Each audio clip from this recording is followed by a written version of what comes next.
Salve, salve rapaziada, vamos gravar mais um vídeo aqui, espero que vocês gostem. Hoje vamos falar aqui do que está acontecendo agora, né? Que foi a morte do Papa, que Deus o tenha, né? Que ele faleceu no dia de ontem, na segunda-feira. E foi um camarada que tinha uma mensagem muito cristã, né? Muito de fraternidade, lutou, né, no seu papado contra as guerras, né, que estavam acontecendo, principalmente as últimas guerras, né, que estavam acontecendo entre Ucrânia e Rússia, Israel contra os palestinos na faixa de Gaza. E ele falava muito a respeito dessas coisas, né, para cessarem a guerra e não ter essa guerra mais e não ter essas mortes mais, né? Mas ao mesmo tempo surgiu a história, segundo o livro do Apocalipse, do último Papa. Primeiro a gente vai ler um texto aqui do Apocalipse, no capítulo 20, verso 21, que fala o seguinte.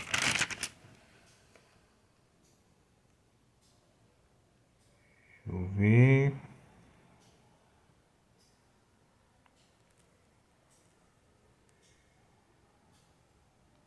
Eis que faço quanto aos covardes, capítulo 21, né? 21, 8, quer dizer.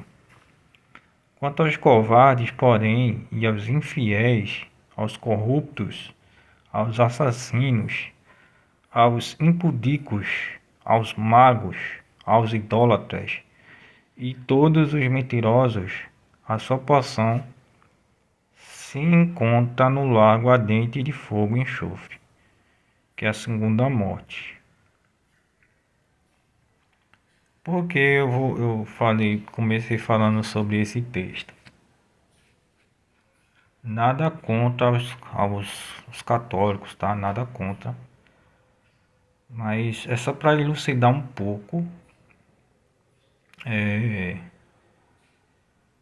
o que o anticristo ele vai fazer, né? Com que as pessoas cometam essas coisas também.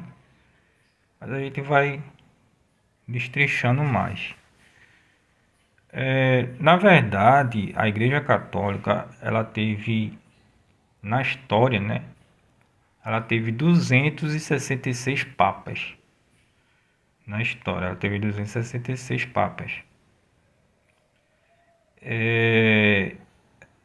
Depois eu vou ler um texto do livro do Apocalipse também, que dá margem para essa ideia de muitas pessoas interpretam assim, né? Que o próximo Papa, já que o Papa agora ele faleceu, né? A mensagem dele era uma mensagem muito boa do Papa, né? Apesar que ele tinha algumas coisas políticas não assim legais, mas ele tinha uma mensagem muito boa, uma mensagem muito cristã. Era um homem de muita fé, que passava muita fé nas suas frases.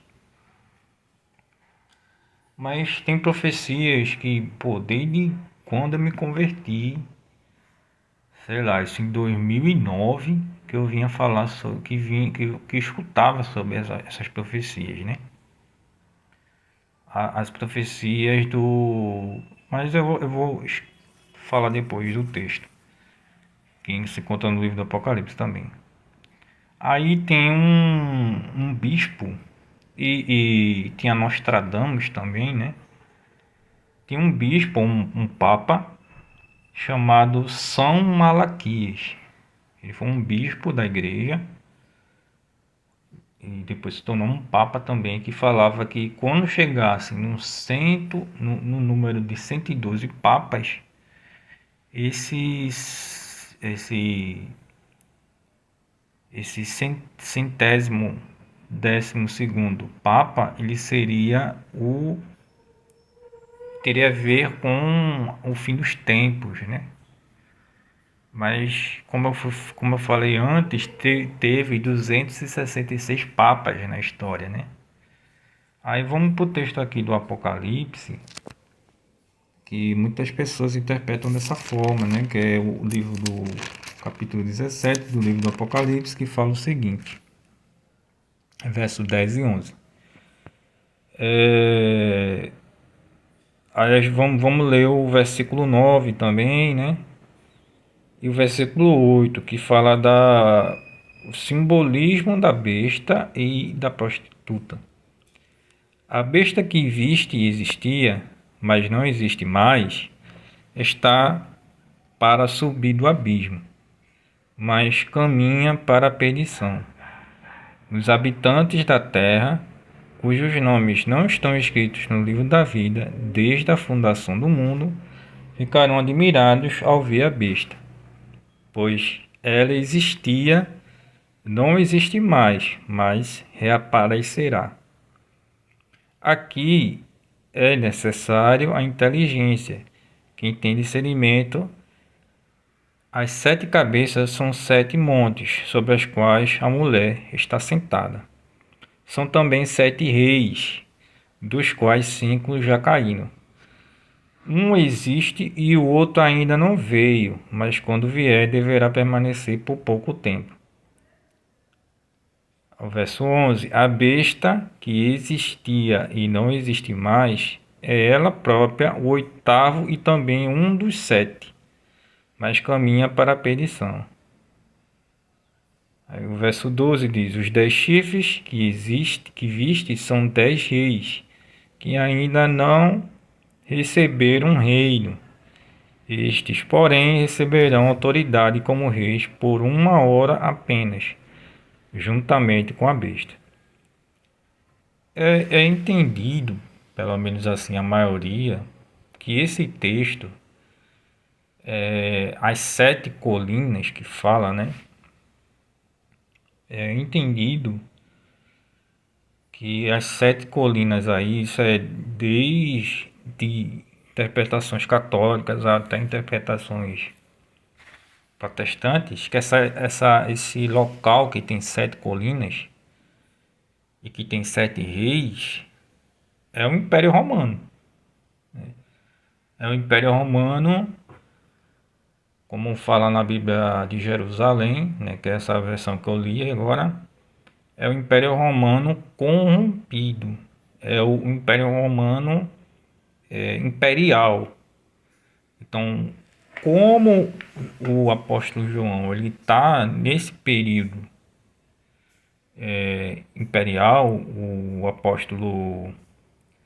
o vidente, né, o profeta João, ele descreve isso, que essas 7 colinas, que os 10 reis que vierem depois, na verdade são 10. Você pode botar aí as maiores potências europeias da atualidade, né? Você pode colocar também, né? Sei lá, Alemanha, Inglaterra, França, né? Essas e tem outras e outras e outras e outras e outras e outros países também que são potências europeias, né? Aí, mas de fato, tá falando disso, essas 7 colinas, essa cidade que tem 7 colinas, tanto é que a Bíblia Católica, que é a Bíblia de Jerusalém, ela fala que de fato aí é o Império Romano corrompido, ou seja, é o Império Romano imperial, que era aquele império que perseguia os cristãos, né? Nos primeiros séculos ali, era um império que perseguia os cristãos e tinha essa perseguição muito ferrenha contra os cristãos, né? Aí, muita gente interpreta que esses 7 reis que vieram e que tem um que já não é mais e há de vir, esse seria o oitavo rei, e esse seria, na verdade, vamos dizer assim, um falso profeta. E esse falso profeta, vamos dizer assim, ele abriria os caminhos para que o anticristo viesse e reinasse aqui na Terra.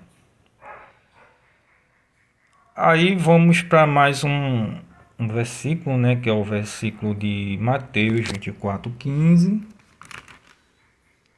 que é um exemplo também de passagem que fala do anticristo, né? Mateus 24:15 fala o seguinte: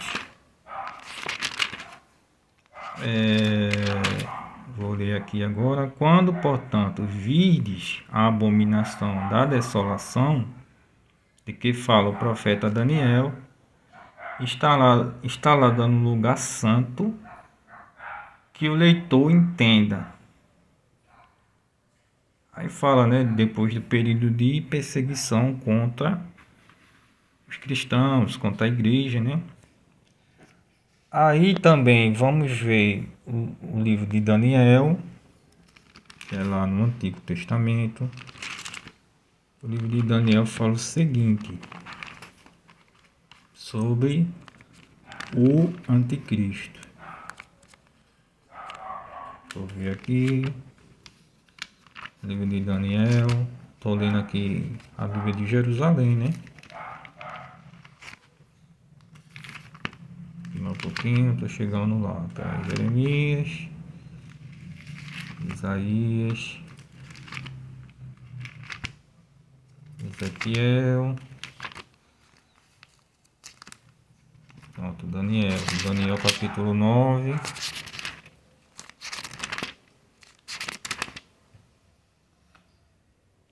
Daniel capítulo 9, verso 27, que diz assim: Ele confirmará uma aliança com muitos durante uma semana, e pelo tempo de meia semana fará cessar o sacrifício e a oblação. E sobre a nave do templo estará a abominação da desolação, até o fim, até o termo fixado para o desolador. Aí vamos ler também o texto de 2 Tessalonicenses, capítulo 2, do verso 3 ao 12, que fala o seguinte: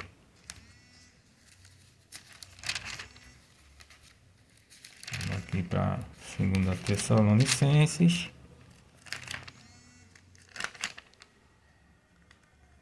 capítulo 2, chegamos lá, estamos chegando.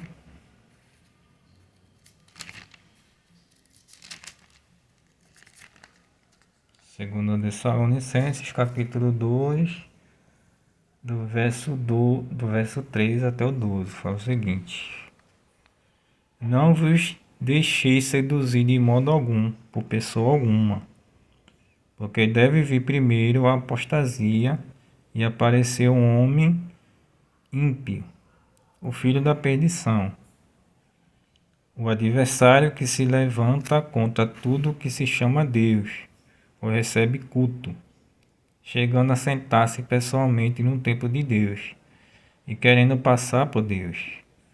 Não vos lembrais de que vos dizia isso quando estava convosco. Paulo dizendo para os Tessalônicos, né?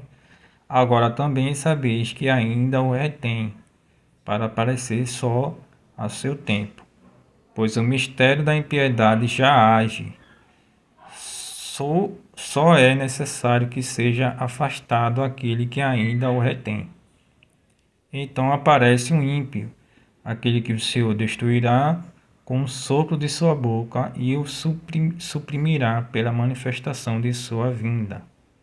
Ora, a vinda do ímpio será assinalada pela atividade de Satanás, com toda a sorte de portentos, milagres e prodígios mentirosos, e por todas as seduções da injustiça, para aqueles que se perdem, porque não acolheram o amor da verdade, a fim de serem salvos. E por isso que Deus lhes manda o poder da sedução, para acreditarem na mentira, e serem condenados todos os que não creram na verdade, mas antes consistiram na injustiça. Vamos também para o texto de 1 João, capítulo 2, né, a carta, né, de João, não o Evangelho, mas a carta de João no capítulo 2, verso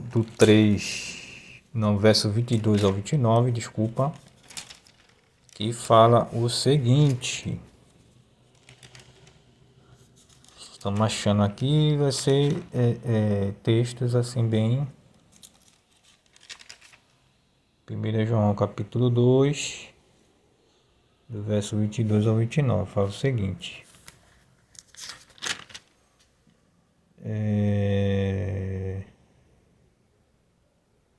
Quem é o mentiroso, senão que nega que Jesus é o Cristo? Eis o anticristo, o que nega o Pai e o Filho. Todo aquele que nega o Filho também não possui o Pai. O que confessa o Filho também possui o Pai. Mas vós procurais que permaneça em vós o que ouviste desde o início. Se em vós permanece o que ouvistes desde o início, vós também permaneceis no Filho e no Pai. Esta é a promessa que ele mesmo vos fez, a vida eterna. Isto vos escrevi, a respeito dos que procuram vos desencaminhar.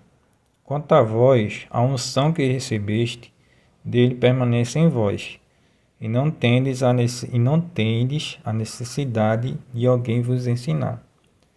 Mas como sua unção vos ensina tudo, e ela é a verdadeira e não mentirosa, assim como ela vos ensinou, permanecei nele.